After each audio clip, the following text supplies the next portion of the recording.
Welcome to the Momnificent podcast. This is the place where we help parents live a happy, healthy life with their kids.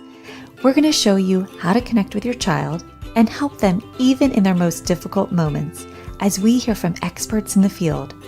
I'm your host, Dr. Karin Jakubowski, an international speaker, public school principal, and former struggling student. The Momnificent podcast equips parents with science-based strategies to help you live a happy, healthy life with your kids.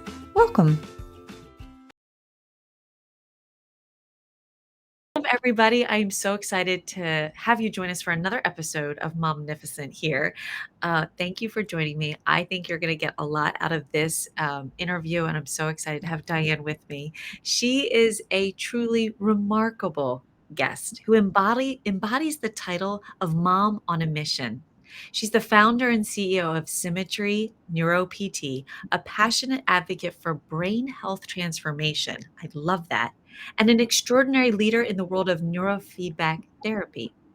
After experiencing a life-changing transformation in her own family, she was inspired to make it her mission to extend this opportunity to you.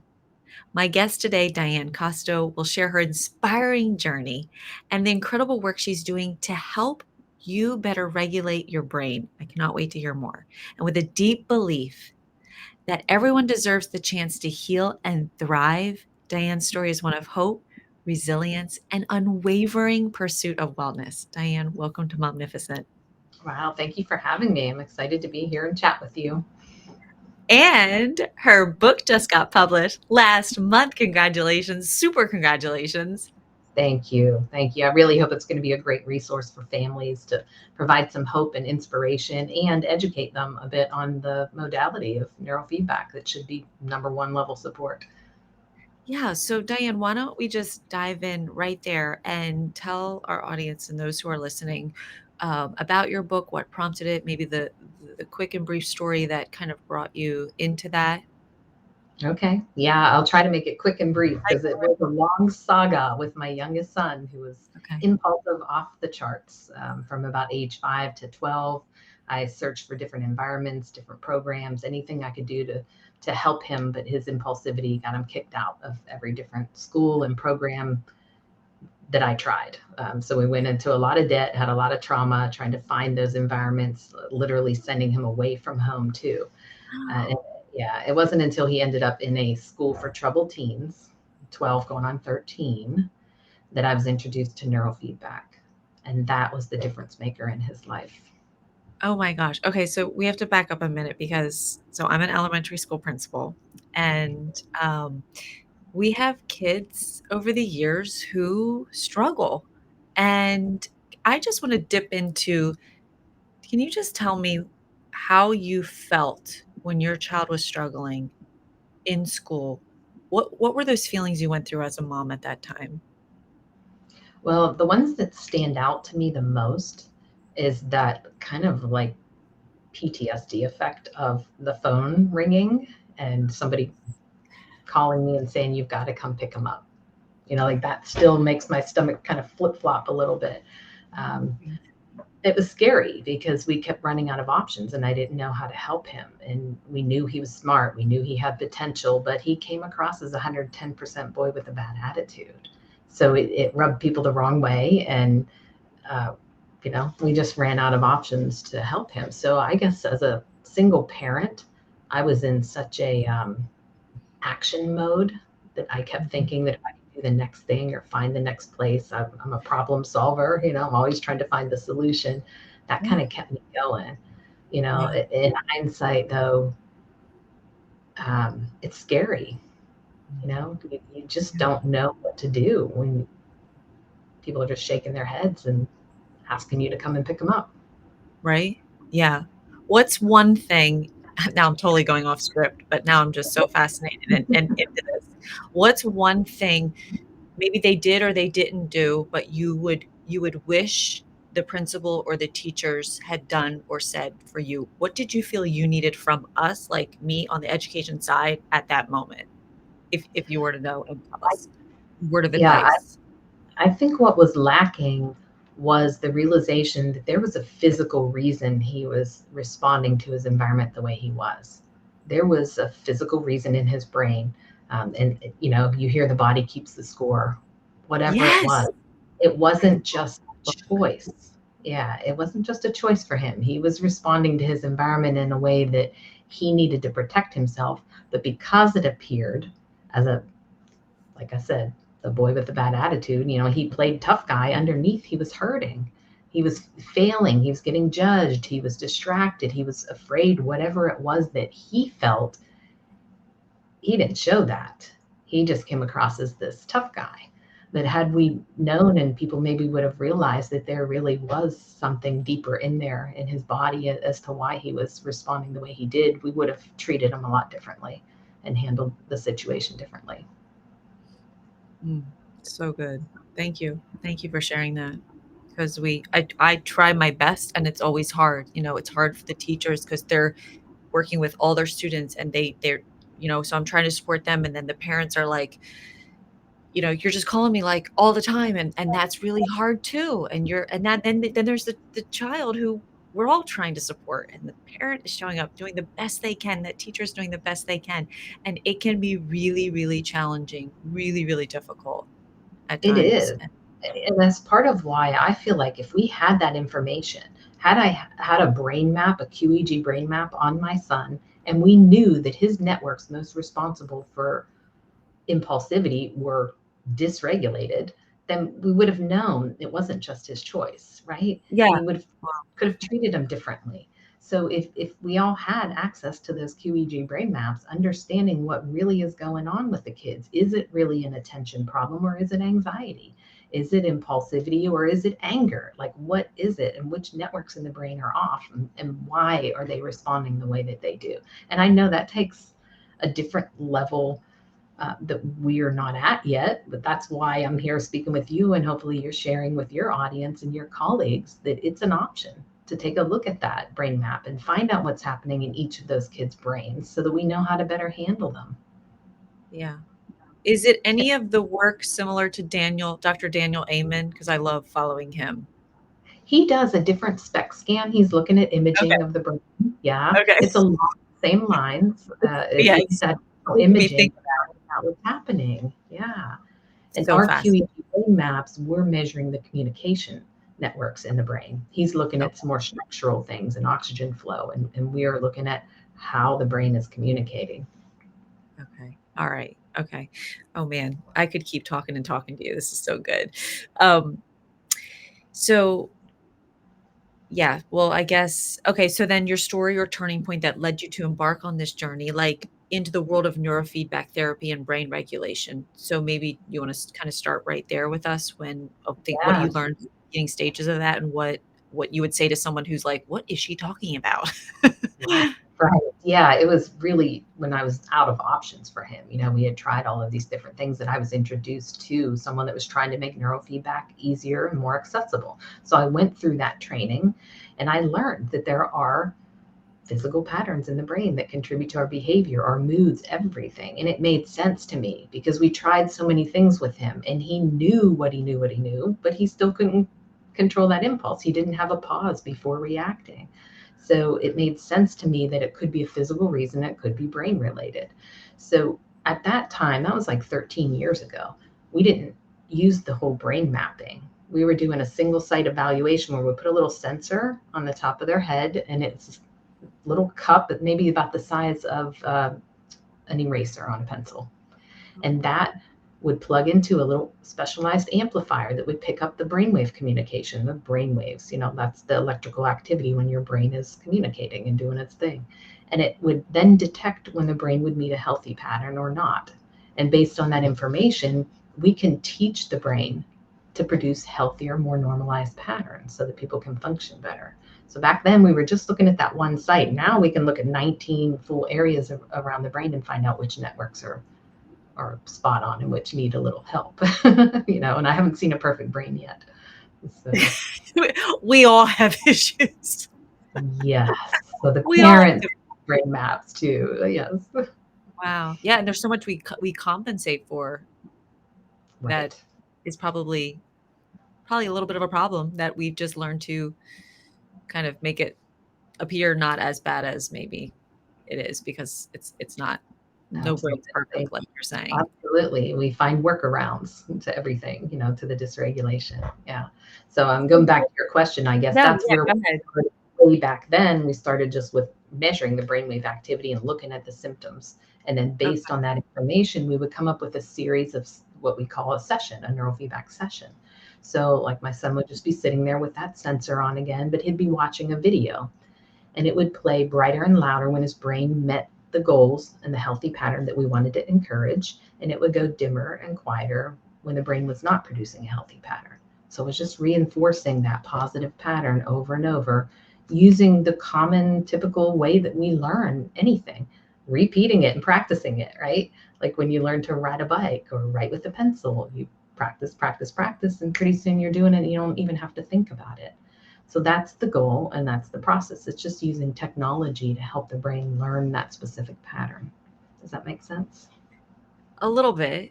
So he's watching something that is showing scenarios that when he No, thinks, or how just watching anything. You explain can that part stream again? anything. Yeah, you can stream anything online now, Netflix, YouTube, Hulu. You're watching a video, a movie, a show. The software puts an overlay over top of it and it fades according to what the brain is doing. So the neuros, the measuring the brain waves, the feedback is giving the brain information on what it's doing. So it's playing brighter and louder. You can see it better and hear it better when you produce a healthy pattern. And it goes dimmer and quieter when you're not producing the pattern that we want. So that's the That's feedback part, just wild.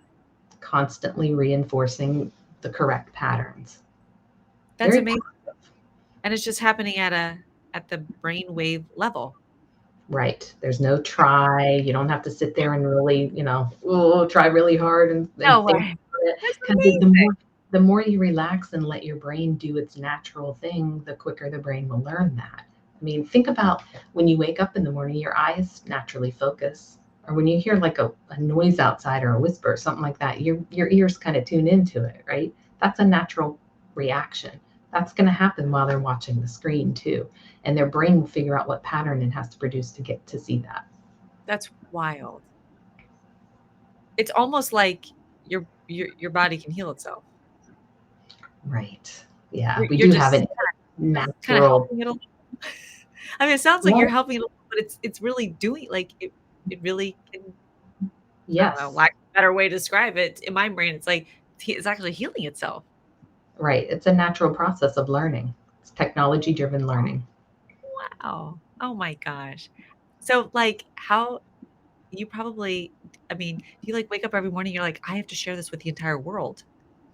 Yeah, because he That almost ran out. I mean, he did run out of options, and we had a lot of trauma, went into a lot of debt, and it was scary trying to figure really? out what was going to happen to him next. He would be locked up or accidentally have killed himself if it wasn't for this.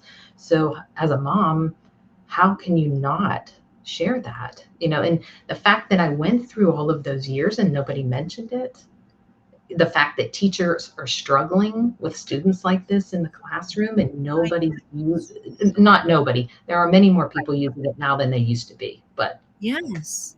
Yes, it's and something. there's groups on Facebook that I'm in, and the stories these parents are sharing of their kids with such behaviors, they are at a loss, and my heart just breaks for them, yeah, I just wanna help 'em, like, I just wanna help, like, it shouldn't have to be like that. Right, yeah, it shouldn't be the last resort. We should Mhm. have access to it early on. It should be in all of our homes, just like other Yes. technologies, I believe. Wow. Alright, so can you explain, oh, I like this question. Can you explain what dysregulation in the nervous system of the body and the brain is and how it manifests? And then I Mhm. was gonna say what it might look like in a kid, because as the educator hat on, like, what would you say to us even as the teachers and the educators when what what would we see, and what step would you even say to us? That was like a loaded question. Right, right. There's a lot to that. Let me try to try to answer. So, But think the dis about what it looks yeah, go like. The ahead. kids, they're fidgeting. They're having to stimulate themselves. They're distracted easily. That's how it looks. It looks like freezing and getting upset when they're going to take a test. It looks like social issues. It looks like impulsivity, like my son. I mean, it comes across as all of those behaviors that can be distracting and difficult for people. And it comes down to that common factor that when your brain isn't communicating properly, it's dysregulated. And that can be in the body as well. Like the body keeps a score. Traumas that we have, developmental interruptions, poor nutrition, lack of sleep, all of that can disrupt the signaling coming from the body to the brain and how the brain is communicating as well. So taking a look at that and considering that there really is that physical component, and that is number one on the bottom of the base of how we develop and what we need that physical aspect of it first before the cognition is going to kick on. If our nervous system is sending the wrong signals and our body is stressed and bracing or something, we can't think as clearly and learn. When we're under which is stress, we don't remember things. yeah, and we say that, if a child is displaying behaviors, like, we have to work on the behavior first before they're in a space where they're gonna cognitively take in everything that you're saying. But Right. but but we don't even talk about the dysregulation of the nervous system in school.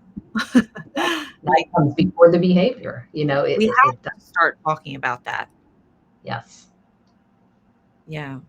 Oh, man, this is so And good. recognizing the physical component. So each individual may need different things. Some kids are going to need like some balance work, and there's the different tools and modalities to help them with that. And that can improve and regulate the signaling to the brain.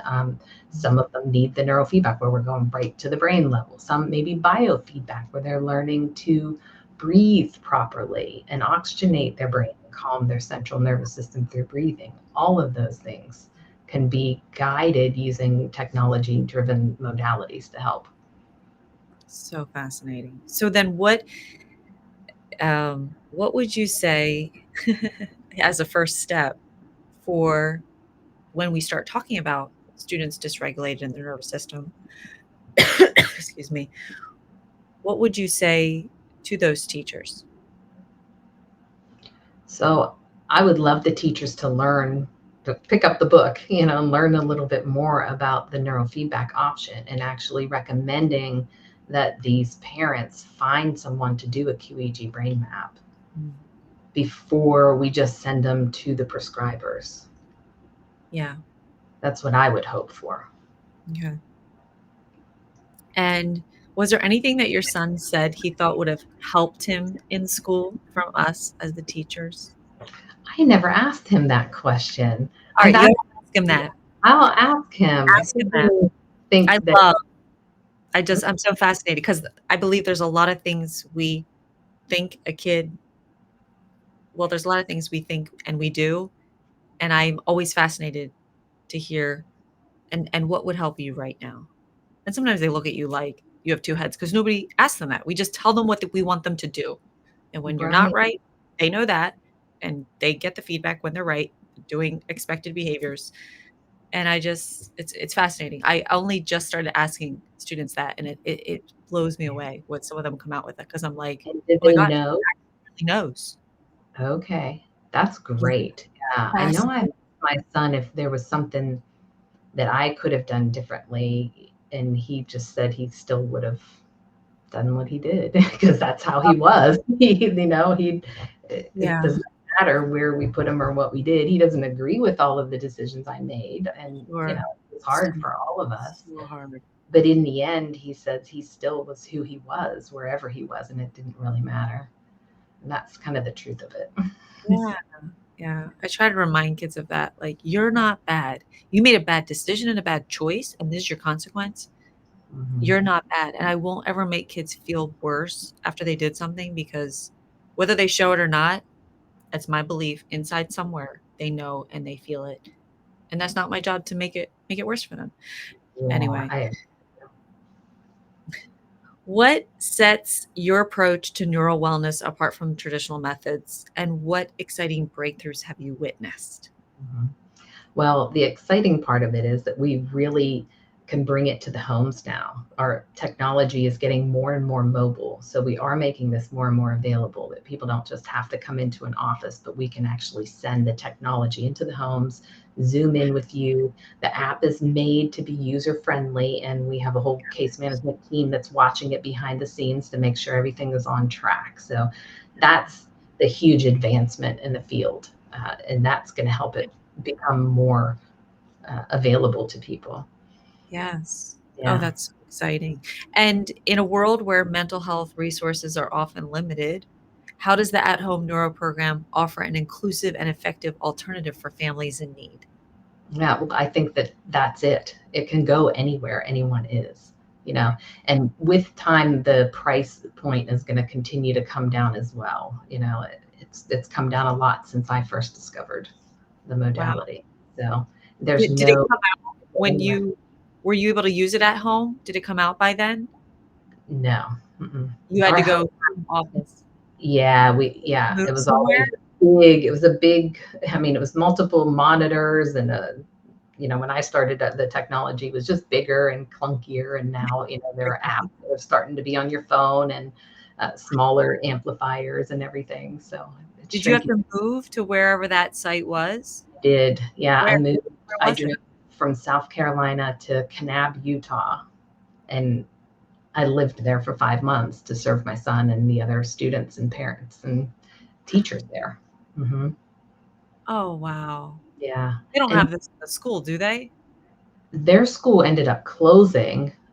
We do have a Oh, public school in Wyoming that's using it. are you serious? Yeah, they use their special education funding to purchase a system, which What is totally oh, makes sense. that's fascinating. What do you know the name of the school? Yeah, Fremont 25 is the district in Wyoming. Yeah? And yeah, so that I thought that was really brilliant and innovative of them. Gosh. Hmm. They're Now, I using it think like they need more therapy? staff. Like sorry, Yeah, go ahead.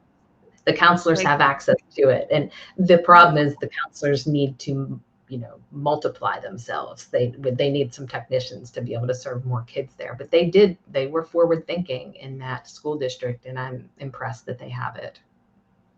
oh my gosh. All right. I'll have to reach out to them and learn more because this is very exciting.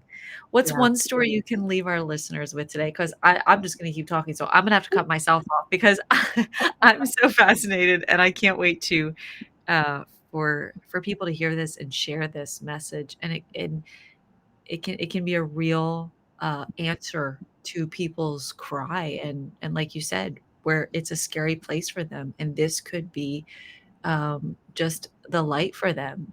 What's one story you can leave our listeners with today? Maybe about a family who faced challenges and through the neurofeedback experienced healing. Yeah, it's so hard for me to think of one because I have a bunch swirling Oh through my head. The suicidal teenage girl my that, god. finally, after months, and this isn't a quick fix or a magic pill, neurofeedback does take time. People need to do around 40 sessions. But after a few months with us, those thoughts were no longer with her. And she actually texted my technicians that everything just, she knew things were going to be okay now. And I was like, that's huge. What more could you ask Amazing. for? You That's know? amazing, especially in a world right now where no one can get a therapist because they're all overbooked. People aren't taking any like, people are at such a loss for help Right. that where else do they have to turn? Right. And so this is such an incredible opportunity and option for families. Right. Um, so you learned about it and then you got into it as a technician yourself? How did that happen? Yeah, I went through the training when I spoke with that doctor about what was going on with my kiddo, and he said, that's the kind of kid we can help. And so I was like, when and how do I get trained? And so I did. I did a 3-day training and took the system and drove to Utah and started running sessions. And then I shared it with the parents, what I was doing, and they were like, that makes sense. Bring it on. We're spending more money than we have. We don't like the medications. We tried everything we can too. So Yeah. let's do it. And I was just had this captive audience of these quote unquote troubled teens that came from all over the country. Some were from single parent families like mine. Some were looked like the perfectly ideal intact families. Some were adoptive, some weren't. but they all had the similar challenges. They all were not cutting it in their own environment, right? They weren't able to stay there. They got sent away. And what was the common factor? Brainwave dysregulation. They all had a similar pattern of dysregulation in their brainwaves. Wow. And they That's all responded in a positive way. Isn't that incredible? It was. What a message. What a message of Right. hope. Okay. It I'm so gonna have blew to me away, and I was like, how can I not go and do whatever I can to share this with people, right? or train Yeah. professionals how to do it, provide it in the homes, provide it in the schools. So we will do whatever we can to support anyone to have access to it. Oh my gosh, this is so amazing. Okay, and so how can someone find and follow you? It's definitely Symmetry Neuro Pathway Training, and that's the name of the company. You can go to symmetryneuropt.com. We're on social media. I personally am not usually on social media, but here I am. So Here web you are. We tried Instagram Live and that didn't like us. or whatever. They're like, "What's Diane doing? What Yeah, is Diane yeah, doing?" she's not supposed to be We on. know this doesn't work for her. Right. But we made it happen. We didn't give up because Yeah, someone needs to hear this. I needed to hear this today yeah, because I constantly love sharing whatever I can with parents because if it works for them, awesome. If it doesn't, okay. Like, but to find things to help parents is so it's so at my heart because I believe in these kids and I want to see them succeed. And I know they're incredible beings right. and they just get stuck in things that they're doing that look unexpected. And like 12 years ago at a conference, one of the authors was saying, I believe kids do well if they can. And that just resonated inside me. And to this day, like that is like my chant. Kids do well if they can. And if they can't, it's up to us to figure out what it is and help them. They really aren't showing up at school going like, how can I ruin this? Like, Yeah, even though sometimes it seems like they are, they're not, right? I know, and that's the hardest thing because it Yeah. just really looks like they are, and that is so hard at times. Um, Um, and this is an incredible resource and opportunity. So again, Diane, tell us the name of your book again. it's From Trauma to Triumph, a mom's mission with neurofeedback. Yeah, I love yeah. that. And So look that up.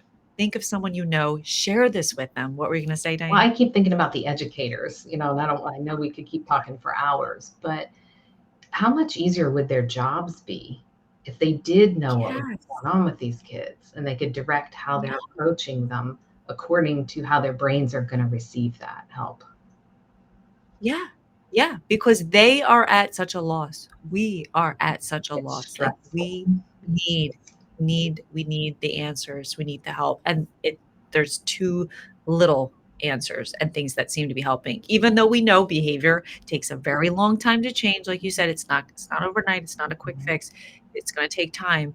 And look at whatever it is that you have the stories of to show how this has helped Right, kids and it could help yours or someone you know. right. So please, if you're listening to this, share Diane's book. I'm going to contact this school in Fremont and find out more and see if there isn't anything I can do here in the state of Delaware within our schools and share this with families. Anybody who wants to try and listen and learn more, I'll point them your way, Diane. Thank you for joining me tonight. Yes, thank you for having me in spite of our time. That's all we've got for this episode of the Momnificent podcast. If you enjoyed this episode, I would be honored if you would subscribe and rate if you really liked it. I know wherever you're listening right now, it might not be the best time to leave a comment, but feel free to leave a question, a review, or a comment at any time. And until next time, remember, don't worry, be happy.